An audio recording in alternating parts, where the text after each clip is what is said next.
He's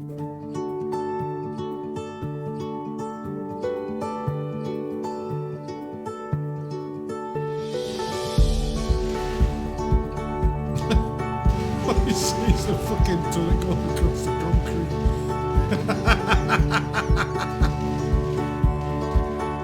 I'm looking at you from the other tank, Mike. It looks like you're up there in the concrete.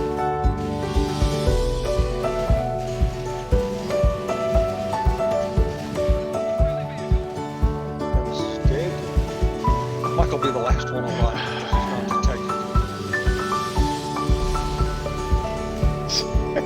What the fuck? They cruising in the concrete.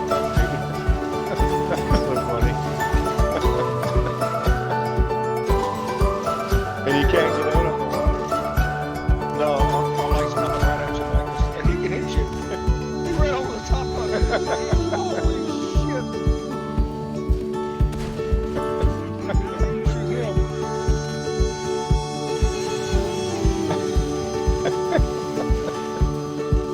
The fuck? This is funny. He obviously didn't know where the fuck I was. He couldn't see me.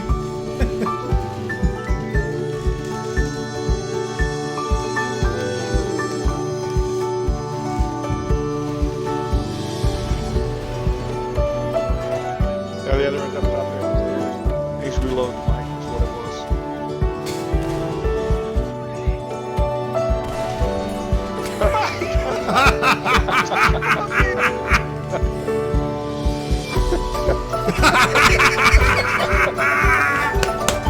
Here comes the other one.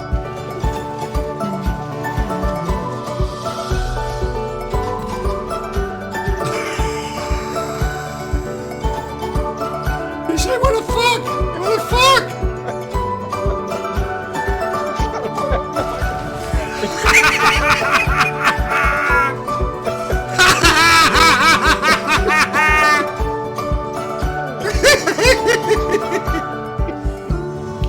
Hi folks, how you all doing? Cross the Six here, welcome to the channel. Did you like the intro? Did you like that?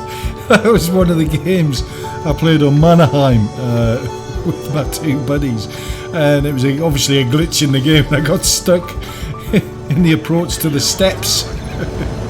I don't know whether you can still do it or not, but I was in the little Vanguard. It was great, it was hilarious, as you can tell. I apologise for the language, But anyway, on with today's gameplay. We're on Liveoaks on the PC version in the ISU152K. I just thought that that clip that I got was hilarious. So I thought I'd use it as my intro. What do you think? Leave in the comments below and tell me what you think of my new intro. I know it bangs on a little bit, but it's just hilarious. It's hilariously funny. But anyway, without further ado, let's get on with today's gameplay. So the ISU152K, obviously the premium variant. It's got the BL10 cannon on it, which I've said in the previous video. But this turned out to be quite a decent game. Now, the ISU152 self-propelled gun was unofficially called the Zevroboy back in World War II. Now, the actual beginnings of the ISU152 actually came in January 24th, 1943, when the actual first prototype of the SU152 had actually been unveiled, and it was fully enclosed with a 152mm gun howitzer, which was taken from the KV-1S tank chassis, and it was designated Project 236, which was completed in factory number 100 in Cherlobinsk. My Russian's not great, is it? Still hasn't improved since the last time. Now, way back then, on May 25th, 1943, the administration of Factory Number 100 ordered that the modernisation of the SU-152, which is what this originally was, which included increased armour protection and other improvements, and the actual development began on it in July of 1943 under the supervision of Josef Kortin. He was the chief designer of the Soviet heavy tanks, and Moskvin as the main designer, and the ISU-152 was actually born. It was renamed, and in December production began in the Cherlobinsk Kurovsk plant, replacing the ISU152. There you go. See, you come to my channel and it's just a mine of information. You wouldn't believe it, would you? Wake up! Wake up! Are you still there? Now, in April 1944, the Russians attempted to increase the firepower on the ISU-152 with a high-powered variant of the self-propelled gun was developed in factory number 100, designated ISU-152BM, and it was sometimes referred to as the ISU or the ISU-152-1, and the factory designation was the Object 246, the BM. And the designation stands for high-powered. There you go. So they wanted to put a bigger cannon on this bad boy, and the reason that they wanted to do that was because they wanted it to be able to fight more high-powered vehicles like the Jagd Tiger and the Elephant. So it was armed with the 152.4mm BL8 long-barreled gun at the time, which, unlike the ISU-152 gun, was not a gun howitzer. The gun had a maximum range of 18,500 metres. Wow. That's mental, isn't it? That's just mental. But the interesting thing about it all is that the BL10 cannon that is on the ISU-152 now only had a range of 18,000 metres, so it was actually less than the original gun that was put on it. And during World War II they actually used the BL10 cannon on this thing for a bombardment prior to any assault taking place. Now, I never knew that. It was only until I started doing a little bit of digging into it, a little bit of research, that I found that out.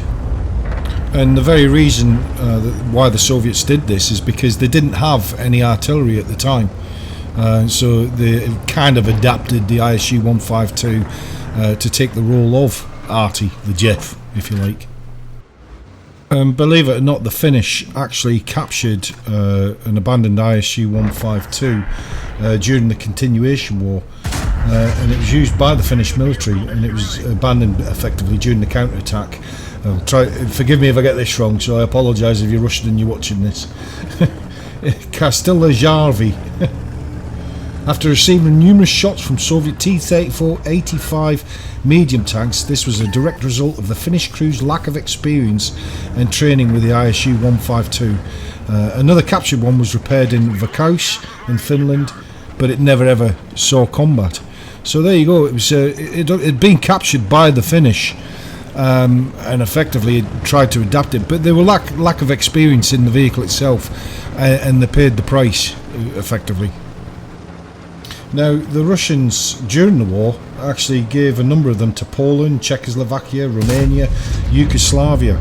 So the ISU-152 was all over the place effectively in different countries, and were being utilised by them particular nations, which is quite interesting really, isn't it? I mean, it's not the fastest moving cat on the battlefield, is it? Let's be honest about it. So there you go. A little bit of information about the ISU-152, not the K variant, because obviously this is the premium variant within the game, but the original tank, the ISU-152, or it was the SU-152, and it just shows you how it's been adapted and brought forward as it was during World War II, and then adapted by different nations, captured by a different nation, but obviously they weren't very good in it, and they paid the price with their life, unfortunately. But hey ho, war's never ever pretty, is it? So come on, Tiger P, come on son, you can do this, come on. It's only you against about 6 or 7. You'll be alright. Go on, you can do it. Do you think he's going to do it? With hardly any health? Okay, you're going to push into that, are you? That's not going to end well, I can assure you. No, I told you, didn't I? I told you. And our last tank, he's at it. Anyway guys, on to the end plates. I hope you enjoyed this video, and I hope you enjoyed the intro. Leave your comments below. I thought it was hilarious, and I do apologise for any profanity. I do apologise. But till the next one guys, have a wonderful, wonderful day. I want a quick shout out to my buddy Booty44, who's in Oshawa in Ontario at the moment. Enjoy buddy, and I'll see you when you get back. Till then, take care guys. Have a wonderful, wonderful day. Bye bye.